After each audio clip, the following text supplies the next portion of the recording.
Rina adalah anak sematawayang Pak Ali, satu-satunya harta yang paling berharga bagi Pak Ali.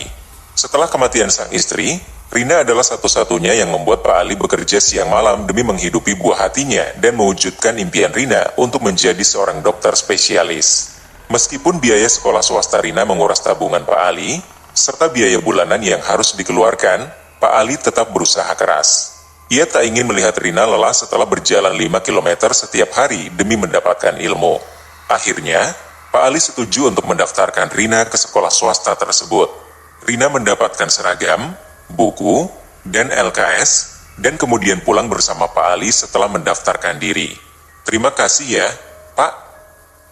Sudah mau berjuang menyekolahkanku.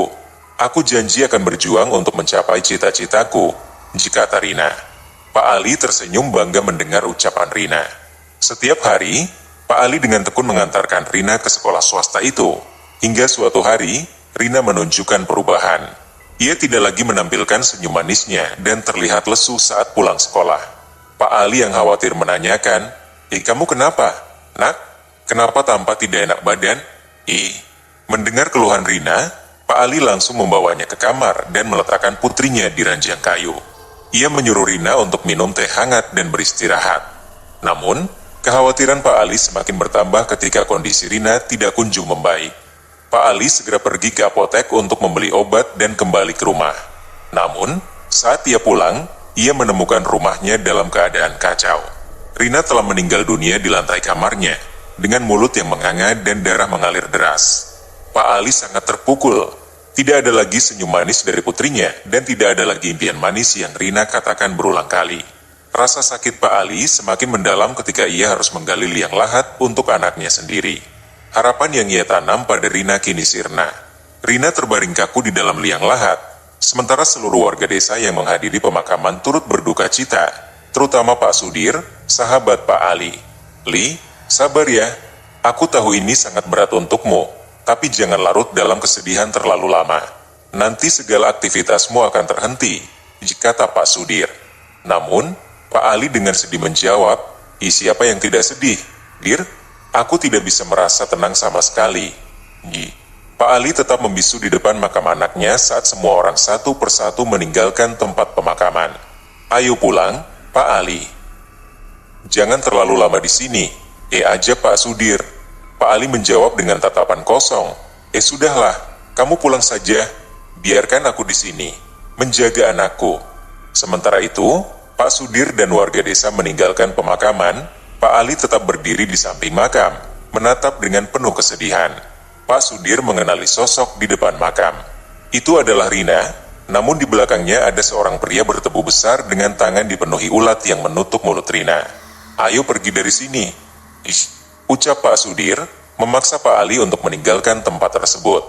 Namun, Pak Ali menolak. Aku masih ingin di sini, jawab Pak Ali dengan tegas. Berhenti, anakmu sudah meninggal. Kamu harus ikut aku. Tegas Pak Sudir. Tanpa memberikan pilihan lain, Pak Ali mengikuti langkah Pak Sudir. Mereka berdua menuju suatu tempat menggunakan motor tua Pak Sudir. Sesampainya di tempat tujuan, Pak Sudir dan Pak Ali terkejut melihat sekumpulan warga yang berkumpul di sekitar sebuah rumah yang mereka kenali. Pak Sudir dan Pak Ali merasa ada sesuatu yang tidak beres dan segera turun dari motor, menembus kerumunan warga. Betapa terkejutnya mereka ketika melihat sebuah mayat terbaring dengan mulut menganga lebar. Pak Ali berteriak kaget, tetapi Pak Sudir segera menariknya keluar dari kerumunan. Ngapain sih? Itu Ki Jambrong.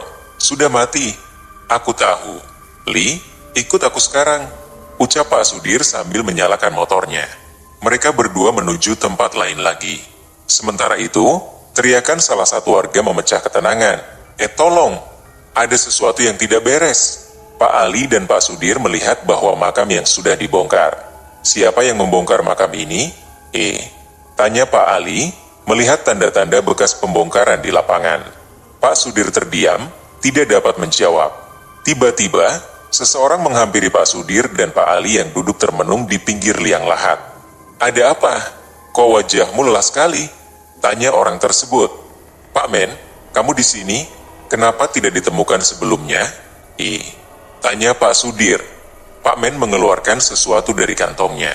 Ini titipan Ki Jambrong. Dia sebenarnya ingin mengantarkannya sendiri ke rumahmu, namun aku melihatnya tergeletak sekarat di depan rumahnya. Dia menyuruhku untuk memberikan kertas ini padamu. Pak Ali meraih kertas dari Pak Men. Alamat siapa ini? Tanyanya. Pak Men dan Pak Sudir hanya menggelengkan kepala, tidak bisa menjelaskan lebih lanjut. Pak Ali membaca pesan dalam kertas tersebut. Bersama-sama, kita hadapi semuanya. Jangan biarkan satu nyamuk membunuh ribuan mata lainnya. Aku siap menguras tabunganku untuk anakmu dan desa yang telah hidup bersama kita puluhan tahun. Kisah persahabatan Pak Sudir dan Pak Ali dikenal luas, bahkan semesta pun seolah iri melihat kedekatan mereka. Meski Pak Sudir hampir memasuki usia kepala 4 dan belum menikah, ia belum menemukan tambatan hati yang tepat, padahal tabungannya sudah lebih dari cukup. Keesokan harinya, di pagi yang cerah, semangat keduanya semakin membara untuk mencari jawaban atas peristiwa yang terjadi di desa mereka.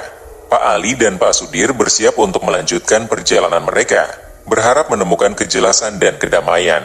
Pak Ali dan Pak Sudir tiba di terminal bus kota tujuan dengan hati penuh harapan. Mereka siap untuk melanjutkan perjalanan ke desa yang tertera di alamat yang mereka terima. Berbekal tas punggung berisi pakaian, makanan ringan, dan minuman kemasan, mereka bersiap untuk perjalanan panjang selama 7 hingga 8 jam.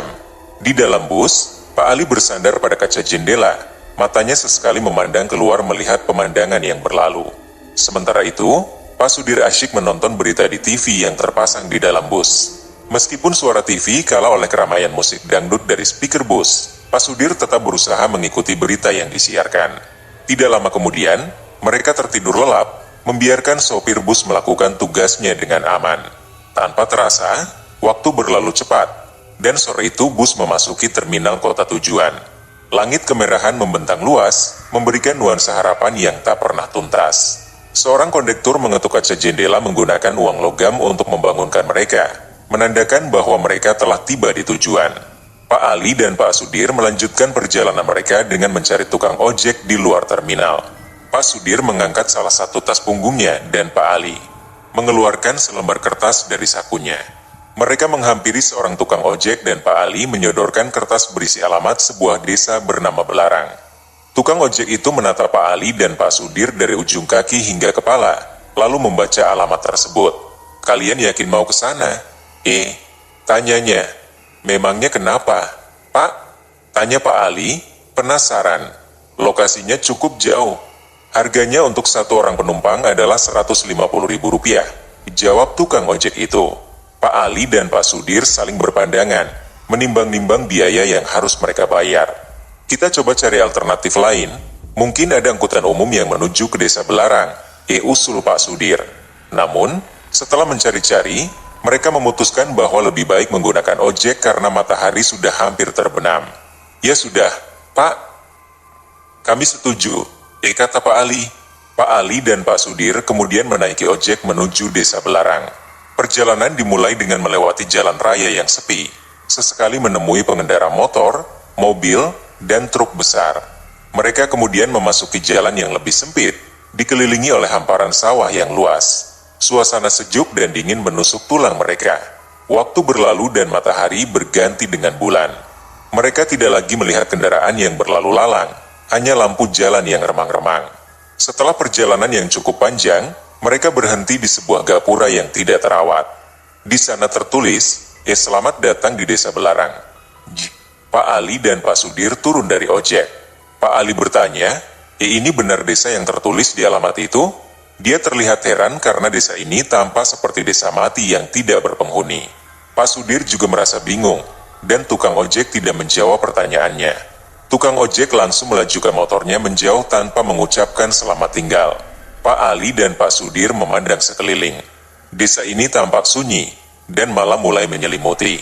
Pak Sudir memperhatikan dengan cermat setiap sudut desa dari berbagai arah, mencoba memahami situasi yang mereka hadapi. Desa ini hampir 75% dipenuhi oleh pohon kelapa.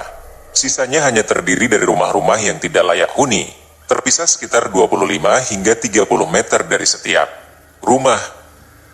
Meskipun demikian, masih ada penerangan di setiap rumah, meski remang-remang, yang menunjukkan bahwa setiap rumah masih ada penghuninya. Nomor berapa rumah yang Ki Jamrong tulis di situ? Tanya Pak Sudir seraya mengeluarkan senter dari dalam tasnya.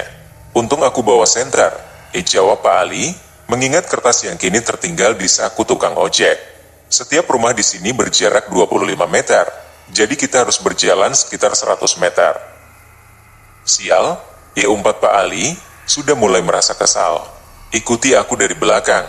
Pak Sudir melangkahkan kakinya lebih dulu memasuki desa tersebut. Suara jangkrik menemani perjalanan mereka, disertai angin yang berhembus lembut. Namun, hawa yang mereka rasakan di desa Belarang terasa berbeda. Langkah mereka pelan, dan keringat mengucur deras seolah mereka sedang berlari, padahal mereka hanya berjalan hati-hati dengan rasa takut yang mengganggu. Tiba-tiba, sesuatu jatuh dari atas dan berada di hadapan Pak Sudir, tepat di bawah cahaya senter. Awalnya, Pak Sudir mengira itu adalah kelapa, tetapi saat benda tersebut berbalik, tanpa sebuah kepala botak penuh luka. Wajahnya hampir mirip dengan kelapa yang hancur. Teruskan, teriak Pak Sudir, lalu berlari dengan cepat diikuti oleh Pak Ali. Keduanya tidak memikirkan rasa lelah, yang penting adalah tidak melihat kepala berdarah itu lagi. Mereka berlari semakin jauh dari gapura desa. Saat berhenti sejenak, mereka melihat sosok yang tidak diundang. Seorang wanita berwajah terbelah dua dengan gaun putih panjang yang menutupi kakinya. Sosok ini tidak terlihat sepenuhnya jelas, seolah penuh tanda tanya. Pak Ali yang ingin lari ke belakang malah terhalang oleh seutas tali yang melingkar, biasanya digunakan untuk membunuh. Ketakutan melanda mereka berdua. Kaki mereka terasa terpaku seakan tidak bisa bergerak. Akhirnya, mereka terjatuh di tanah basah bersama rintik hujan yang mulai turun perlahan. Pak Ali berusaha menahan rasa kantuk yang luar biasa, melihat sesuatu yang tidak biasa di depan sebuah pohon kelapa. Ia melihat sosok bocah berbaju putih tanpa noda, memegang payung hitam, sedang mengamati mereka. Siapa bocah itu? Tanya Pak Ali, sambil merasa bingung. Petir dan kilat menyambar, membuat Pak Ali menyadari bahwa bocah itu sekarang sudah berada di hadapannya. Entah bagaimana caranya, Pak Ali merasa bahwa bocah tersebut bukan manusia biasa. Bacakan salam, kata bocah itu, membuat Pak Ali, yang kesadarannya mulai hilang, bersiap untuk memasuki mimpi sesuai keyakinannya. Pak Ali mengucapkan salam, Assalamualaikum. Di sebuah rumah tua yang terletak 100 meter dari gapura desa, dengan arsitektur Belanda yang mungkin merupakan peninggalan zaman kolonial, Pak Sudir dan Pak Ali tertidur pulas di ranjang kayu. Rumah ini satu-satunya yang tanpa layak huni di desa tersebut, dengan beberapa tembok yang masih kokoh meskipun sudah ada noda dan tanaman yang menjalar di seluruh temboknya. Rumah ini begitu luas dan diakini sudah berusia ratusan tahun. Mereka berdua tidak menyadari bahwa mereka sudah berada di rumah seseorang hingga terdengar jelas suara rintihan yang tertahan. Pak Sudir adalah yang pertama mendengar suara tersebut karena cukup mengganggu tidurnya. Apakah ini suara yang mengganggu tidurku ataukah aku yang mengganggu? Pikir Pak Sudir, lalu ia bangkit dan menatap langit-langit kamar.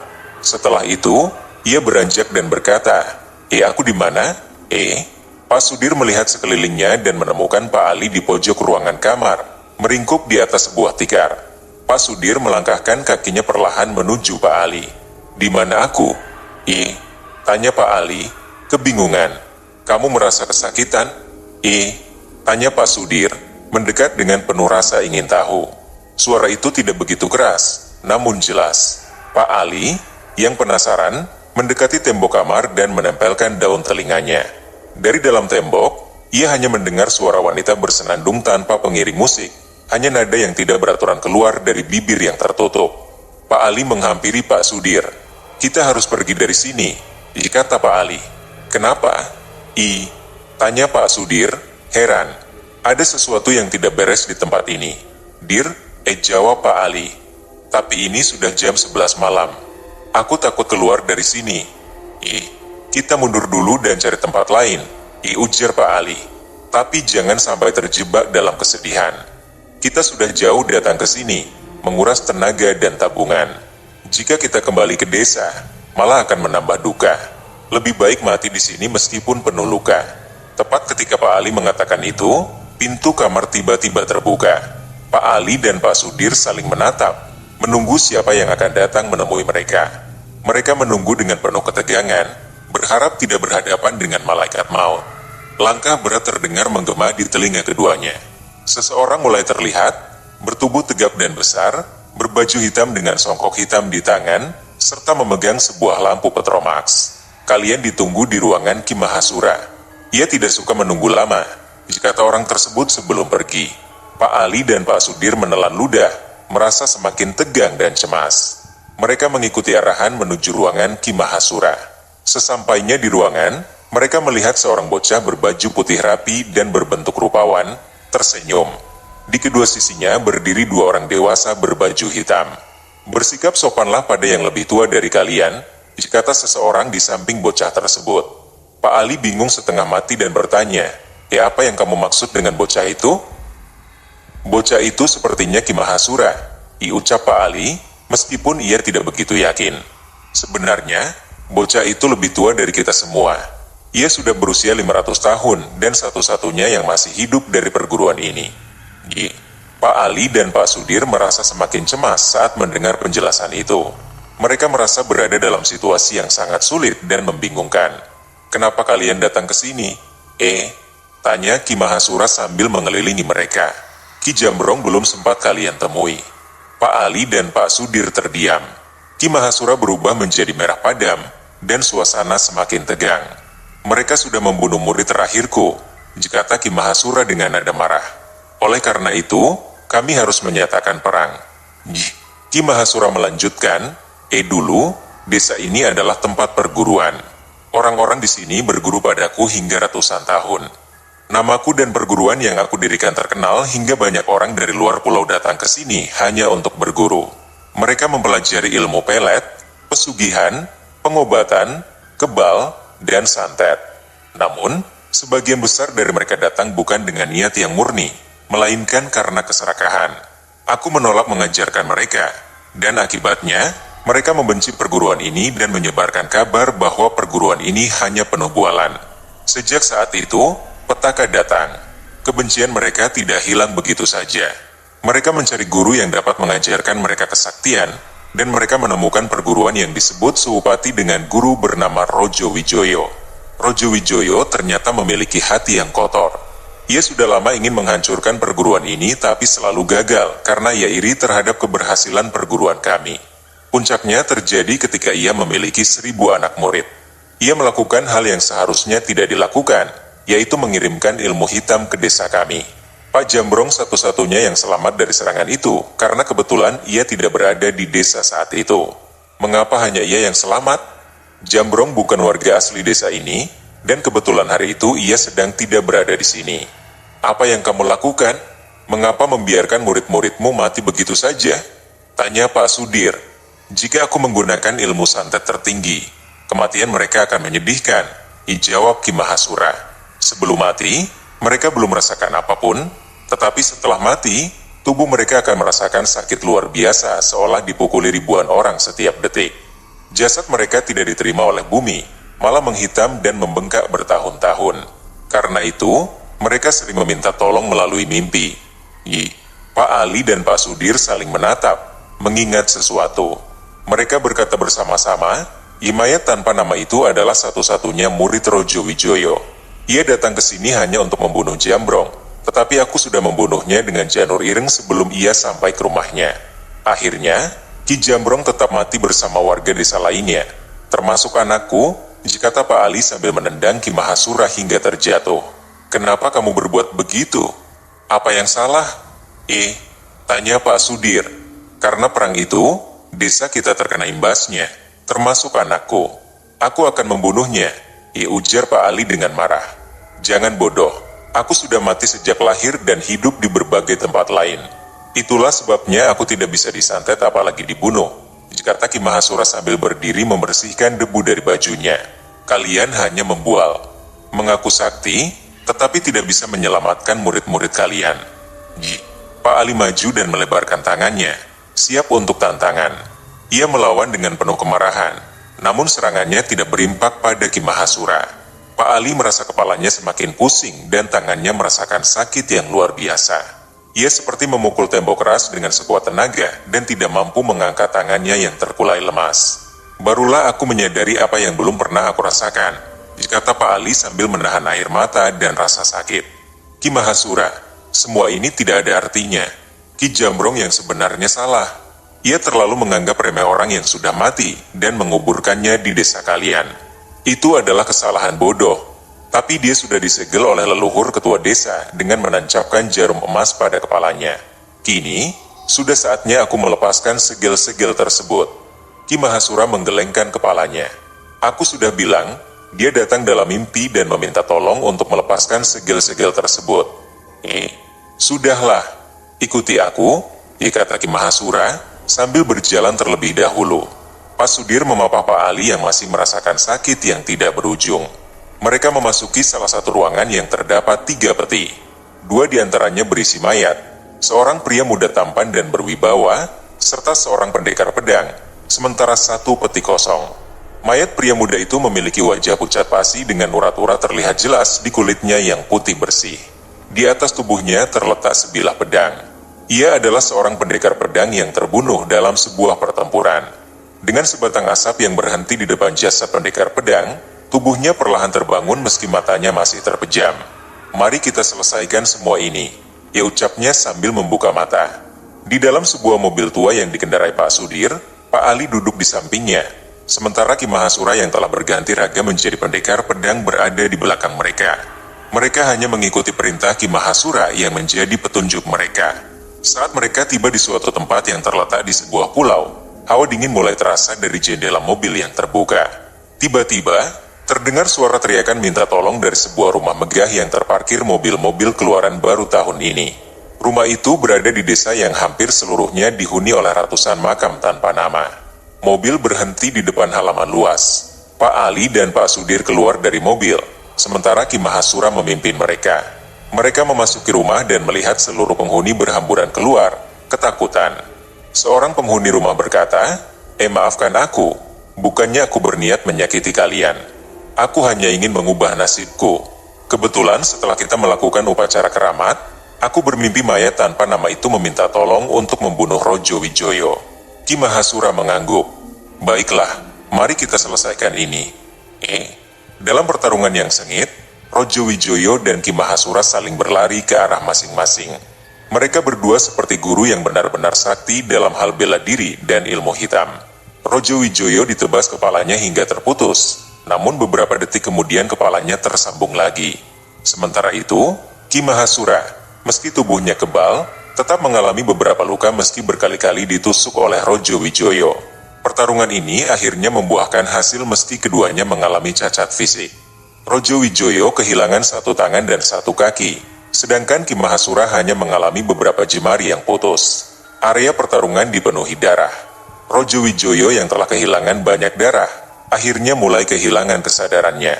Aku menang, kata Ki Mahasura dengan napas tersengal-sengal. Sekarang desamu aman dan pertanyaanmu sudah terjawab. Aku akan pergi ke alam sana karena ilmu terawangan yang aku gunakan untuk mencari tempat Rojo Wijoyo memakan sisa-sisa umurku. Setiap ilmu hitam pasti ada konsekuensinya. Ki Mahasura tersenyum lemah dan berkata, izinkan aku pamit dan kuburkan aku dengan layak. Kamu kan tukang gali kubur, jadi itu saja permintaanku. Terima kasih. Dengan kata terakhirnya, Ki Mahasura perlahan menutup matanya dan mengembuskan napas terakhirnya dalam keadaan bersila.